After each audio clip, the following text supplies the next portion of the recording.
Hello everybody, welcome back.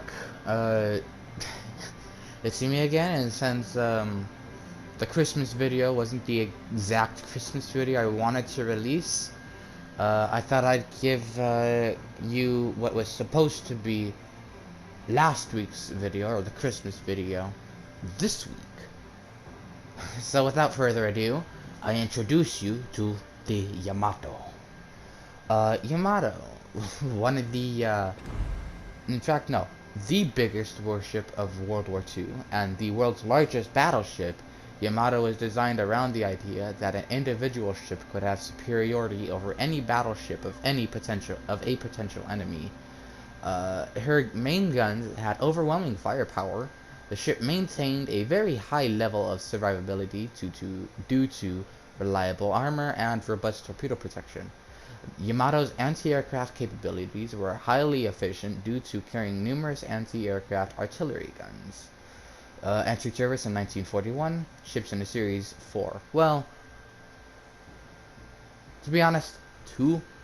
The fourth one wasn't laid down, or I think it wasn't laid down, or the hull wasn't even really finished yet. I don't even think they got the keel finished. So yeah, sure you can say 4, but Shinano, I feel like that's a completely different ship. Since it's an aircraft carrier, like imagine that is an aircraft carrier. Like a ship that massive as an aircraft carrier would be a beast. But guess what? Only 3 torpedoes sunk it, so that's fun. Ironclad. Well, I feel like calling Yamato ironclad is a bit of an understatement. This ship is strong. If you play it correctly, you will take less than 20,000 damage out of 90,000 damage. Over 90,000 damage. I love Yamato. The Yamato is so fun, I swear. Superior HE damage, above average HE shell damage. And big guns. Well, obviously, it had the biggest guns ever put on a warship. Yamato. Yes. Armor. This thing is an absolute beast when it comes to armor. But I won't tell you guys the armor, since you guys have probably seen Spartan Elite 43's armor video on Yamato.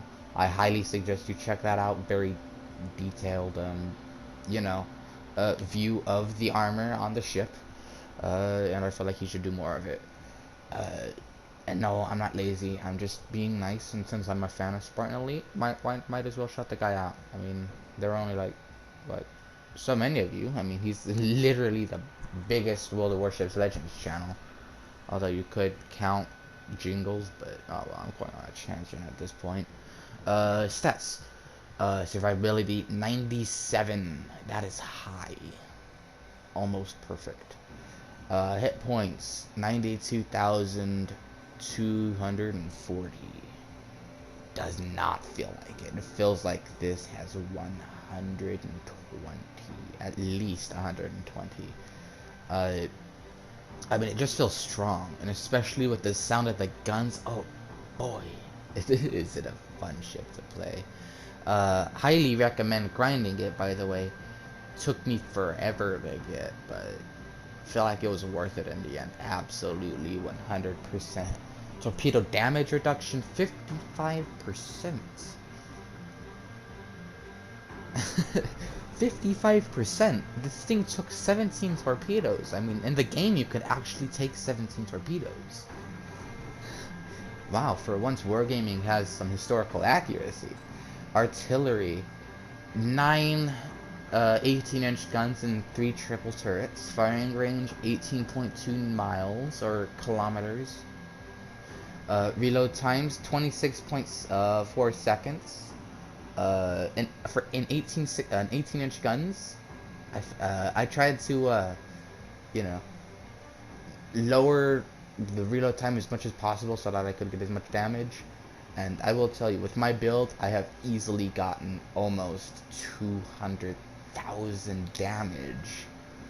easily and barely losing any damage. It was a great battle. I don't know if I clipped it or not, but it was fun. 180 turn time, 37.4 seconds. The guns turn a little slow, but other than that, the guns are really good. Like, I mean, the ship was built around the guns.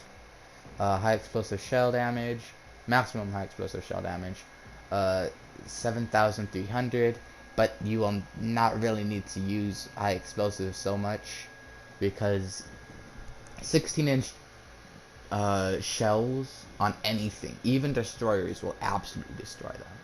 I almost one-shot a full health destroyer. A full health, I think it was a Tashkent. A full health Tashkent. I almost one-shotted it. Left it with barely one hit, one hit, and seemed to finish it off. But oh well. Armor piercing shell damage, 14,800. Doesn't feel that high, but when you've got like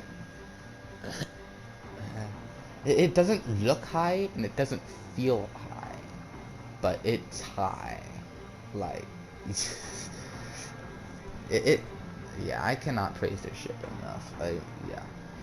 Secondary armament, the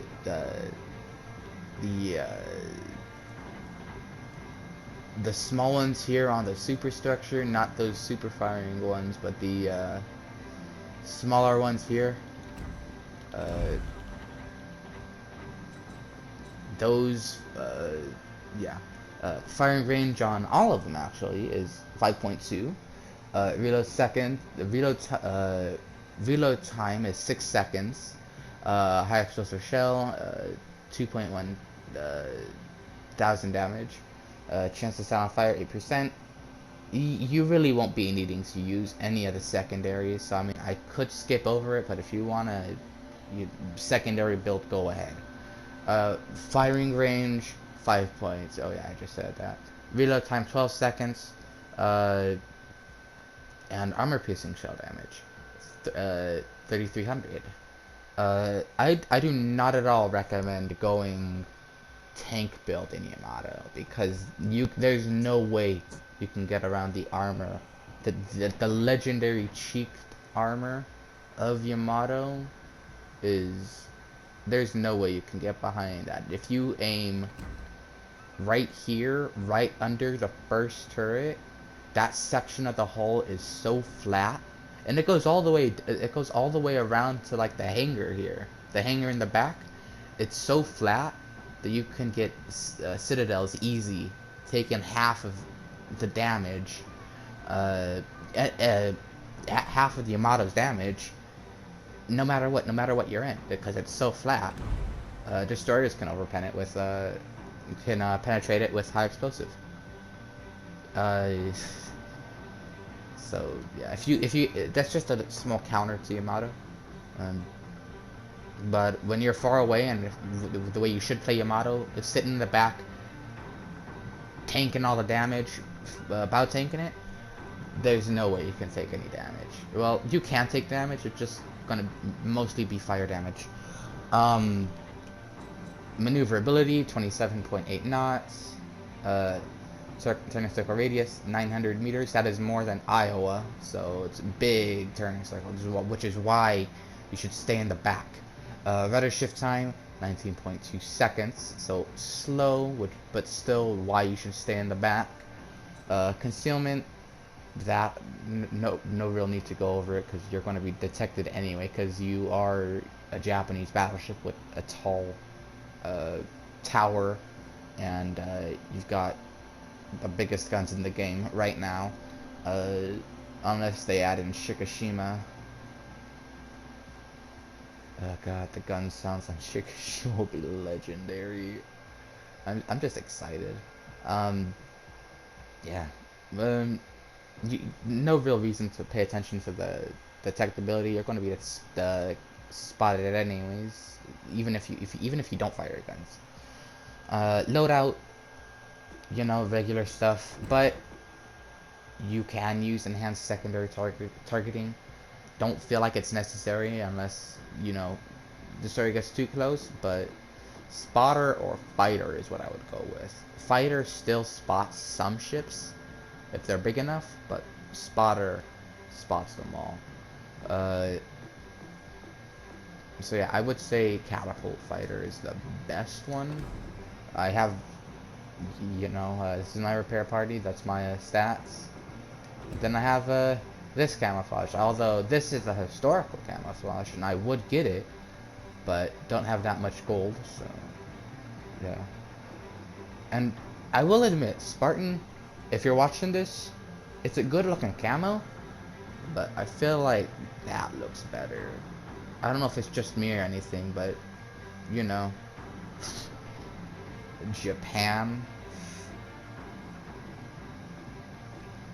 Yeah, I feel like that looks the best. It looks better than that, by the way. You know what, let me see what. Ooh, I like that one. I mean, sure, it looks pretty fine in the Regia Marina camo, but it just looks weird, like, yeah. Yeah, I'm just scrolling through at this point. But, yeah. Oh yeah, my upgrades. Oh, just about, yeah. Aiming systems mod 1. This one is up to you. I haven't chosen anything yet because I still am iffy on it. But I feel like skipping out on this one is perfectly fine too. But if I would take anything, I would take rudder shift time. That if you wanted to get a little more up close with your Yamato, rudder shift time, steering gears mod 2, great choice. If you have a problem with fires, damage control system mod 2, and if you have problems with your propulsion, or like if you want to go a little faster from your stop position to your full speed position faster, propulsion mod 2, but I don't see a real like need in that because you're still going to go pretty slow. So I'd say it's pretty much up to these two. Personal choice. Me, quite honestly, looking at the stats now, I would say steering gears mod 2, and I will buy it right now. So yeah, steering gears mod 2 now. You know, target acquisition mod 1, as if we had any choice, and main battery mod 3. You could take secondary battery if you want to be more of a brawler, but like I said, I feel like there's no need to have Yamato as a brawler because of its hull. Yeah, still pretty good choices. I mean, secondary reload time on 12 cut down 12 seconds by 20 seconds. I mean, by 20%, that's like 9 seconds. Or yeah, about 9 seconds, 9.5 seconds. So yeah, but I'd still take main battery mod 3. Oh yeah, and my commander, Nobuki Kondo.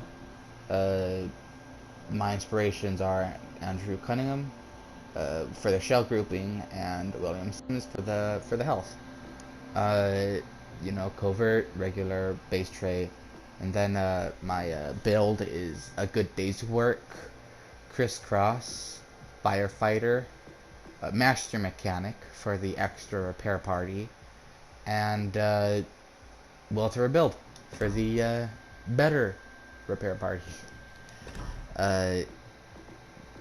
Feels like a really strong build, so if you want to try it out on your Yamato, if you have it, or when you get Yamato, strongly recommend it. But a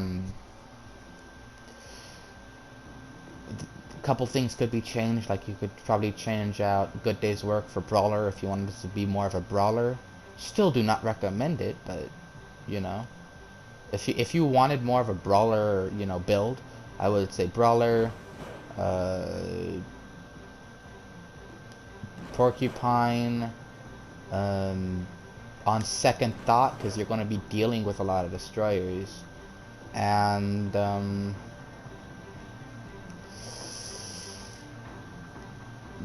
properly, yeah, that one, and then maybe running with scissors, but I don't feel like there's much use for this one.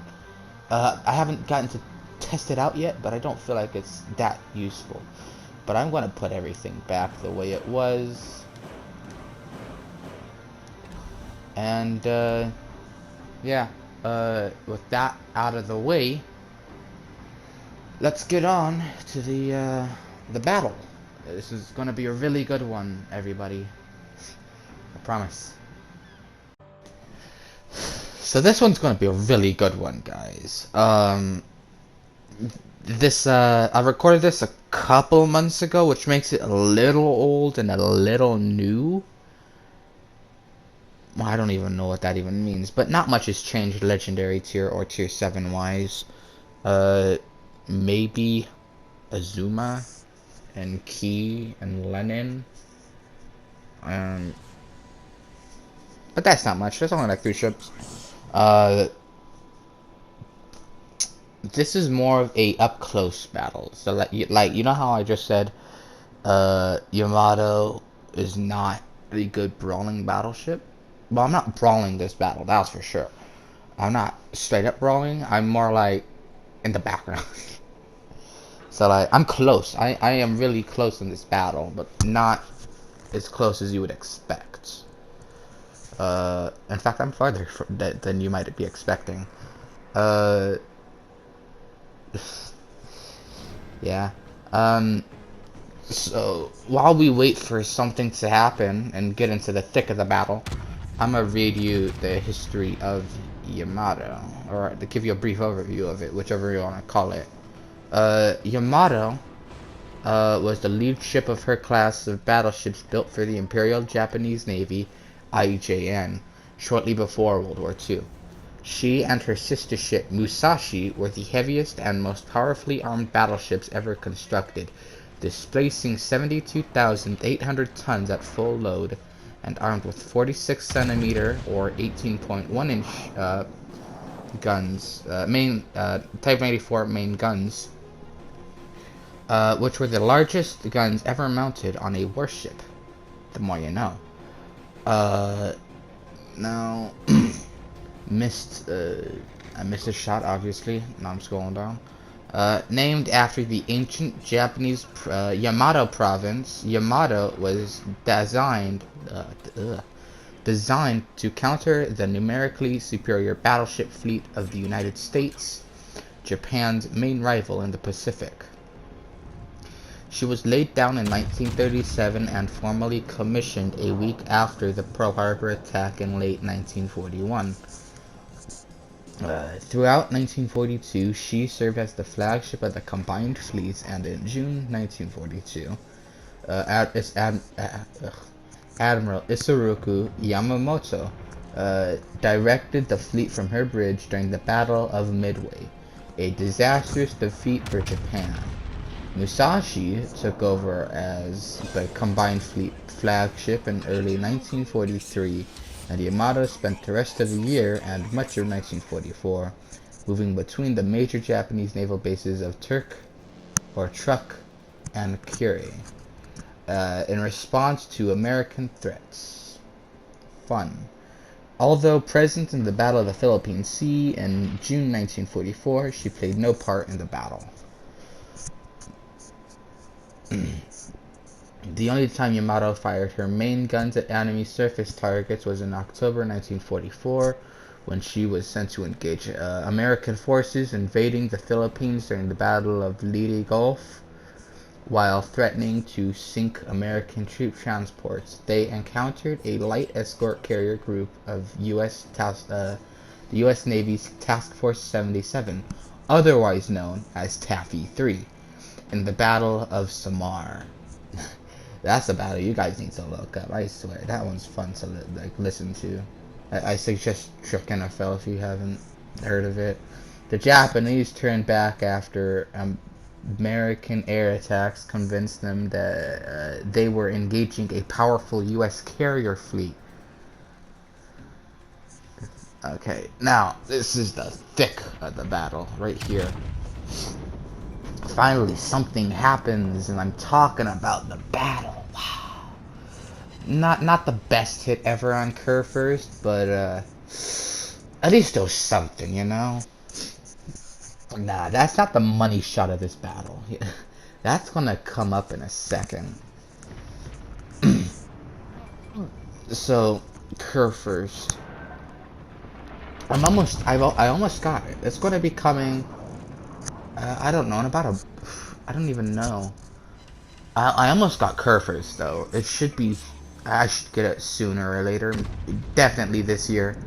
So I'm guessing in about a month I'll have Kerr first. If not, oh well. Maybe 2 or 3 at most.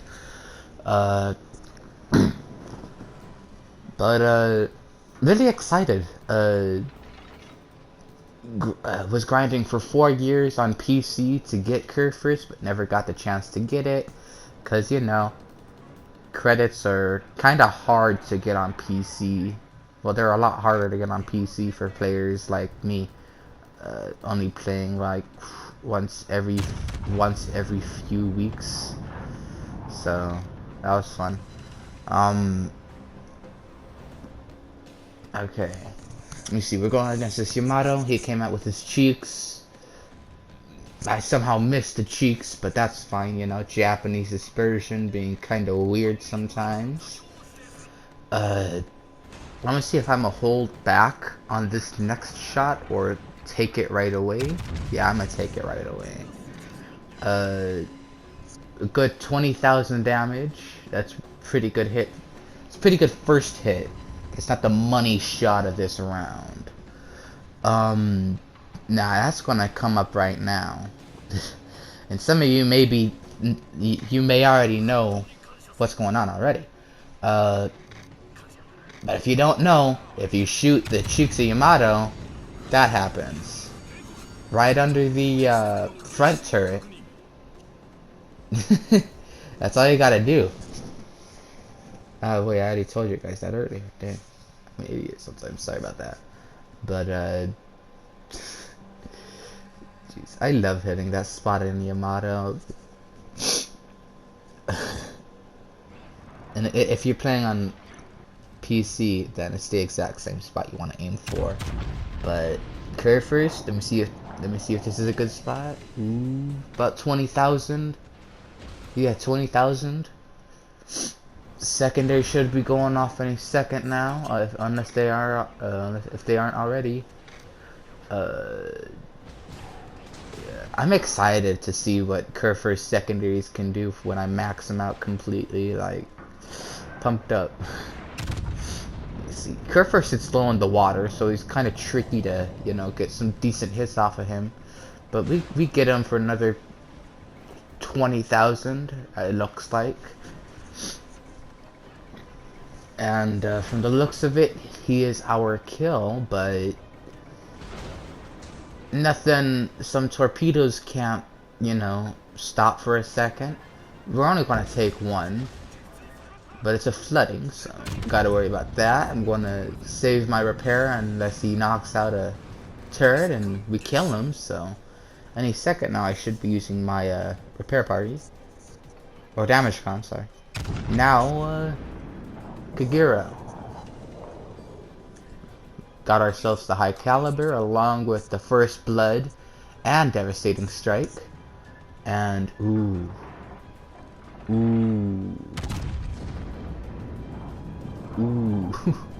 This hit on Yamato better be, oh god. Yeah, we missed.